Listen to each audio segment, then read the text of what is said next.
നമസ്തേ. ഇന്ന് നമ്മൾ രസതന്ത്ര വിഭാഗത്തിൽ അക്വാറീഷ്യ എന്ന് പറയുന്ന വളരെ ചെറിയ ഒരു ടോപ്പിക്കാണ് പഠിക്കുന്നത്.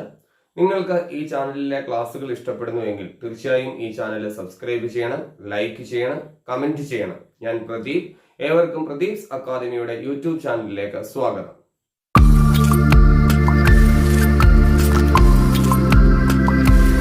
അക്വാറീഷ്യ എന്ന് പറഞ്ഞാൽ നൈട്രിക് ആസിഡിന്റെയും ഹൈഡ്രോക്ലോറിക് ആസിഡിന്റെയും മിശ്രിതമാണ് അക്വാറീഷ്യ എന്ന് പറയുന്നത്. അപ്പൊ നൈട്രിക് ആസിഡും ഹൈഡ്രോക്ലോറിക് ആസിഡും ചേർന്നുണ്ടാകുന്ന ഒരു മിശ്രിതമാണ് അക്വാറീഷ്യ. ഈ അക്വാറീഷ്യയിലെ നൈട്രിക് ആസിഡിന്റെയും ഹൈഡ്രോക്ലോറിക് ആസിഡിന്റെയും അനുപാതം എത്രയാണ്, അവിടുത്തെ അംശബന്ധം എത്രയാണ് എന്ന് ചോദിച്ചാൽ 1:3. അപ്പൊ 1:3 എന്ന അനുപാതത്തിൽ നൈട്രിക് ആസിഡും ഹൈഡ്രോക്ലോറിക് ആസിഡും ചേർന്നുണ്ടാകുന്ന മിശ്രിതമാണ് അക്വാറീഷ്യ. അതായത് 100 മില്ലി നൈട്രിക് ആസിഡ് എടുത്താൽ 300 മില്ലി ഹൈഡ്രോക്ലോറിക് ആസിഡ്. അതാണ് നമ്മൾ പറയുന്നത് 1:3 എന്ന് പറയുന്നത്. അങ്ങനെ 1:3 എന്ന അനുപാതത്തിൽ നൈട്രിക് ആസിഡ് ഹൈഡ്രോക്ലോറിക് ആസിഡും ചേർന്നുണ്ടാകുന്ന മിശ്രിതമാണ് ഏത്? അക്വാറീഷ്യ. ഈ അക്വാറീഷ്യ വികസിപ്പിച്ചത് അല്ലെങ്കിൽ അക്വാറീഷ്യ കണ്ടെത്തിയത് ജാബിർ ഇബൻ ഹയാന്. അക്വാറീഷ്യ കണ്ടെത്തിയത് ആരെ എന്ന് ചോദിച്ചാൽ അത് ജാബിർ ഇബൻ ഹയാനാണ് അക്വാറീഷ്യ കണ്ടെത്തിയത്. ഇദ്ദേഹമാണ് അറബ് രസതന്ത്രത്തിന്റെ പിതാവ് എന്നറിയപ്പെടുന്നത്. അപ്പൊ അറബ് രസതന്ത്രത്തിന്റെ പിതാവ് എന്നറിയപ്പെടുന്നത് ജാബിർ ഇബൻ ഹയാനാണ്. ആധുനിക ഫാർമസികളുടെ സ്ഥാപകരിൽ ഒരാളായിട്ട് അറിയപ്പെടുന്നത് ഇദ്ദേഹത്തെയാണ്. അതുപോലെ തന്നെ ആധുനിക രസതന്ത്രത്തില് നമ്മൾ ഉപയോഗിക്കുന്ന നിരവധി രാസപ്രക്രിയകൾ, ക്രിസ്റ്റലൈസേഷൻ, കാൽസിനേഷൻ, സബ്ലിമേഷൻ, ഇങ്ങനെയൊക്കെ നമ്മൾ പറയുന്ന നിരവധി രാസപ്രക്രിയകളുടെ കണ്ടുപിടുത്തവും ഇദ്ദേഹമാണ് നടത്തിയത്.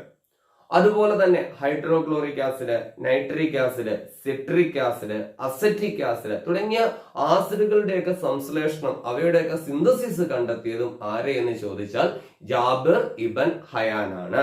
അക്വാറീഷ്യയുടെ രാസസൂത്രം ആണ് Cl3H4NO3.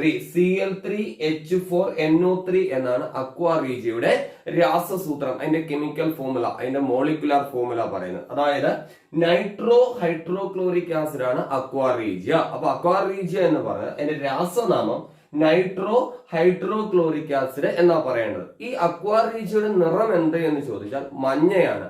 അക്വാറീഷ്യ ലായനിയുടെ നിറം അത് മഞ്ഞ നിറമാണ് അക്വാറീഷ്യ ലായനിക്ക്.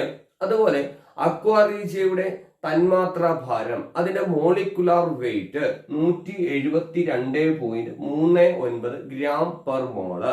അപ്പൊ അക്വാറീഷ്യയുടെ മോളിക്കുലാർ വെയിറ്റ്, അതിന്റെ തന്മാത്രാ ഭാരം എത്രയാണ് എന്ന് ചോദിച്ചാൽ 172.39 ഗ്രാം പെർ മോൾ ആണ് അക്വാറീഷ്യയുടെ തന്മാത്രാ ഭാരം. സാധാരണ ആസിഡുകളിൽ ഒന്നും ലയിച്ചു ചേരുന്ന ലോഹമല്ല സ്വർണം എന്ന് പറയുന്നത്. അതുകൊണ്ടാണ് സ്വർണത്തിന്റെ ശുദ്ധത പരിശോധിക്കുന്നതിന് വേണ്ടി നമ്മൾ നൈട്രിക് ആസിഡ് ഉപയോഗിക്കുന്നത്. നൈട്രിക് ആസിഡിനകത്തിൽ സ്വർണം ലയിച്ചു ചേരില്ല. എന്നാൽ നൈട്രിക് ആസിഡും ഹൈഡ്രോക്ലോറിക് ആസിഡും ചേർന്നുണ്ടാകുന്ന ലായനി അക്വാറീഷ്യ. ഈ അക്വാറീഷ്യയിൽ കുലീന ലോഹങ്ങളായ സ്വർണം, പ്ലാറ്റിനം തുടങ്ങിയവ ലയിച്ചു ചേരും. അങ്ങനെ കുലീന ലോഹങ്ങളായ സ്വർണം, പ്ലാറ്റിനം തുടങ്ങിയ ലോഹങ്ങളെ ലയിപ്പിക്കുന്ന അക്വാറീഷ്യയാണ് രാജകീയ ദ്രാവകം എന്ന് പറയുന്നത്, റോയൽ ലിക്വിഡ് എന്നറിയപ്പെടുന്നത്. ഏതാണ് എന്ന് ചോദിച്ചാൽ അത് അക്വാറീഷ്യയാണ്. ഈ അക്വാറീഷ്യയുമായി സമ്പർക്കത്തിൽ വരുന്നതോ അക്വാറീഷ്യ ശ്വസിക്കുന്നതോ അപകടകരമാണ്. അക്വാറീഷ്യയില് സാധാരണയായിട്ട് ജൈവ വസ്തുക്കൾ ചേർക്കാറില്ല. അക്വാറീഷ്യയില് ജൈവ വസ്തുക്കൾ ചേർത്താൽ അത് പൊട്ടിത്തെറിക്കുന്നതിന് കാരണമാകും. മാത്രവുമല്ല, അക്വാറീഷ്യ നിറച്ച കുപ്പി നമ്മൾ സൂക്ഷിക്കാറില്ല. അക്വാറീഷ്യ നിറച്ച കുപ്പി സൂക്ഷിച്ചാൽ സ്ഫോടനം ഉണ്ടാകാനുള്ള സാധ്യതയുണ്ട്. അതുകൊണ്ട് നമ്മൾ അക്വാറീഷ്യ ഉപയോഗിക്കുന്നതിന് മുമ്പ് അത് ഫ്രഷ് ആക്കുകയും ഉപയോഗിച്ചതിന് ശേഷം അധികം വരുന്നവ നിർവീര്യമാക്കുകയും ചെയ്യാറുണ്ട്. അപ്പൊ അക്വാറീഷ്യ എന്ന് പറയുന്ന വളരെ ചെറിയ ഒരു ടോപ്പിക്കാണ് ഇന്ന് നമ്മൾ പഠിച്ചത്. നിങ്ങൾക്ക് ഈ ചാനലിലെ ക്ലാസ്സുകൾ ഇഷ്ടപ്പെടുന്നുവെങ്കിൽ തീർച്ചയായും നിങ്ങൾ ഈ ചാനൽ സബ്സ്ക്രൈബ് ചെയ്യണം. മറ്റൊരു ക്ലാസ്സുമായിട്ട് നമുക്ക് വീണ്ടും കാണാം.